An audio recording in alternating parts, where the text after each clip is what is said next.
In fact ওনার সাথে যখন আমার দেখা হয়েছে কানাডার মন্ট্রিয়াল দেন টরন্টোতে বেশ কয়েকবার আমরা এটা নিয়ে কথা বলেছি এবং ওনার প্রস্তাবটা খুব চমৎকার।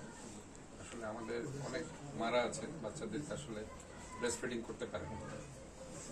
সোফার এটা নিয়ে আসলে আমরাও কনসার্ন। আমরা সিটি কর্পোরেশন আমরা মনে করি যে আমরা সবার জন্য একটা নিরাপদ শহর আমরা চিন্তা করছি, একটি স্বাস্থ্যকর শহর আমরা চিন্তা করছি। তো কাজে এই জায়গায় এসে আমি মনে করি যে পলাশ সাহেব চমৎকার প্রস্তাব রেখেছেন।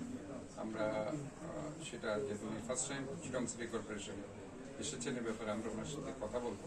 ওনার একটা টিম এখানে ডাকবক্স ফাউন্ডেশন এখানে আছে, তো সেটার সাথে আমরা কথা বলে আমরা পরবর্তী যে নির্ধারণ কর্মসূচিগুলো আছে সেটা আমরা ঠিক করবো। কোন কোন পয়েন্টগুলো ওনারা আমাদেরকে দিচ্ছেন সেই পয়েন্টের আলোকে আমার যে এখানে আপনার পরিচ্ছন্ন বিভাগ আছে, আমার যে কনজারভেন্সি ডিপার্টমেন্ট আছে, আমার যে ইঞ্জিনিয়ারিং ডিপার্টমেন্ট আছে তাদের সাথে এবং স্টেট ডিপার্টমেন্ট আছে তাদের সাথে কথা বলে আমরা পরবর্তী বিষয়গুলো নির্ধারণ করবো।